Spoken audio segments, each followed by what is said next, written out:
You're watching Sports Nation on ESPN. Sports Nation is presented by CVS Pharmacy.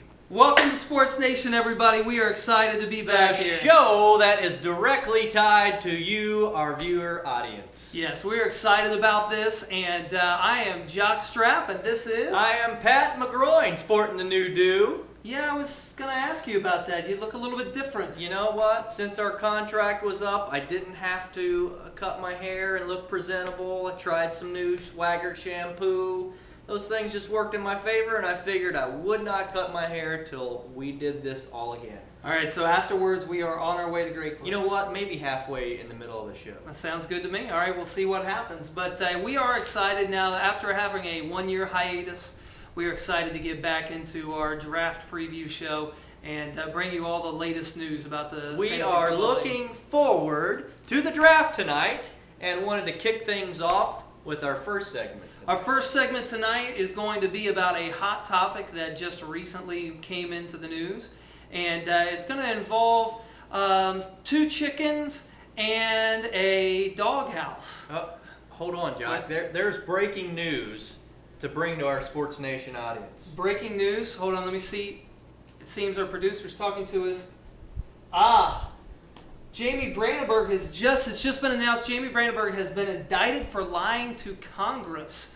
Maybe you could fill us in on a little bit of the history of that. Well, I know that 6-7 months ago they brought Jamie to a panel to find out if truly he had been taking draft enhancement drugs. DEDs, draft enhancement drugs, for those of you that aren't aware of that. Those of us that are familiar with Jamie and his drafting in recent years should know that nothing about his draft has been enhanced. I would even go beyond just the draft. There's not a whole lot that is enhanced about Jamie Brandenburg.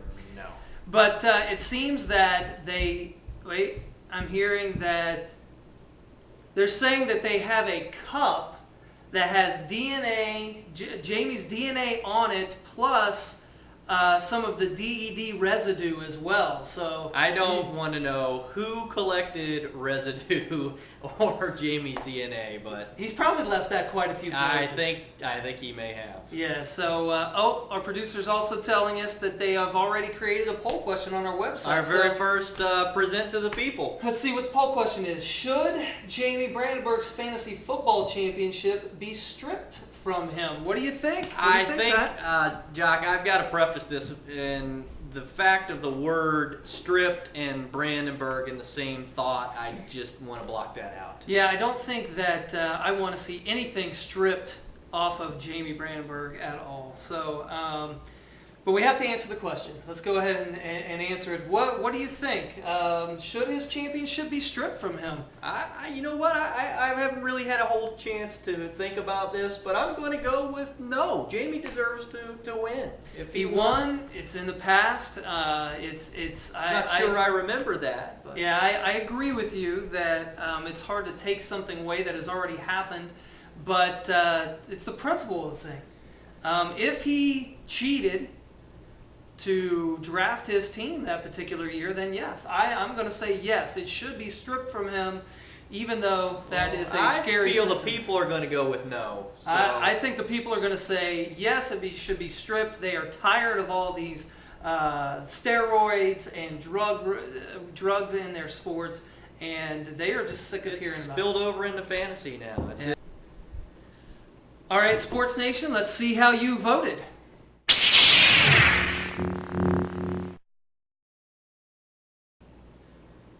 Whoa! I kind of had that feeling. That went through my mind as well. I honestly don't ever recall Jamie winning at anything. I don't either, but it is a question, so it must have happened. All right, well, now that is decided, let's go to our first topic that we were going to get to just a few minutes ago before that breaking news, and that involves the NFL. So we know that about a year from now, there's going to be a major decision for the NFL.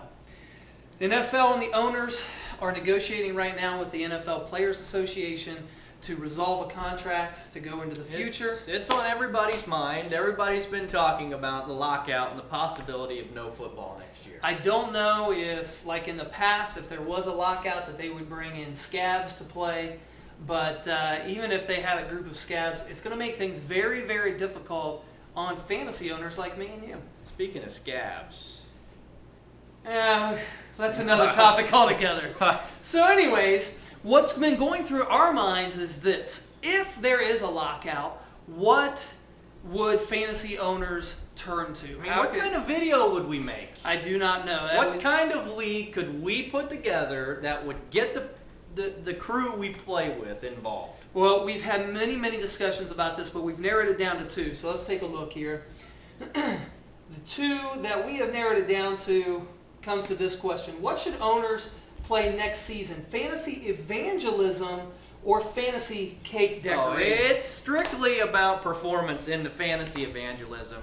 Let's discuss that in a minute. I Yeah, know what are your exactly thoughts? who my first round draft pick would. I would have to go with my boy McKinns. You would go with Tim McKenzie. Absolutely. He's a hellfire and brimstone. Divide the word and just bring it. You've heard of the Akron Hammer. I call him the Piqua Hammer because he just brings it. Well, I've got to go a different direction than that. Tim would be a very quality evangelist to keep on my team, but for my very first pick, I've got to go with Pastor Steve Kraft. He just has the experience. He's been around. He gets more people to come forward during the invitation.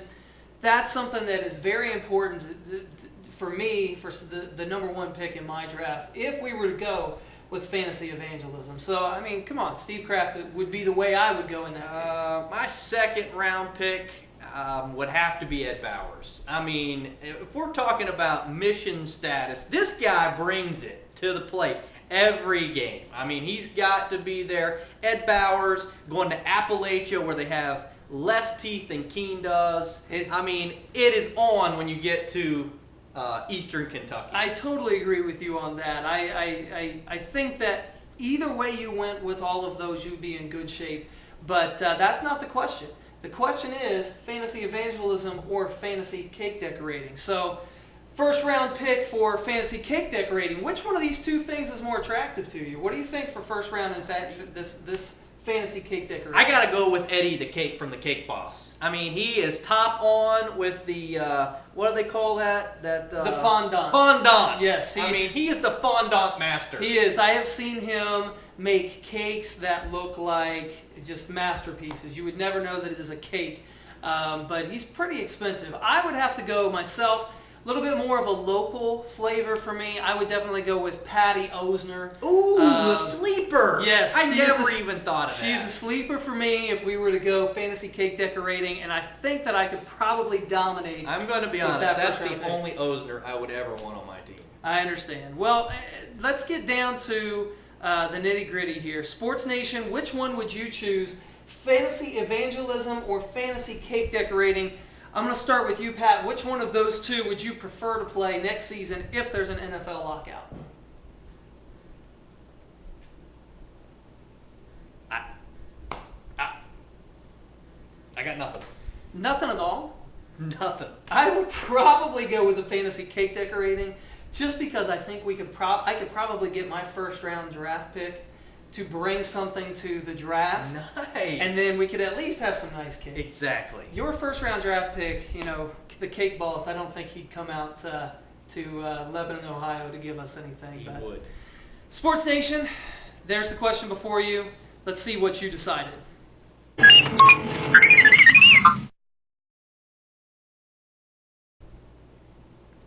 Whoa! I did not expect that they would go with fantasy evangelism. You throw missionary Brandenburg in the mix, everybody's wanting a piece of that. Yes, the missionary Jamie Brandenburg. That's the second time we brought him up in this show, and that's kind of a scary thought.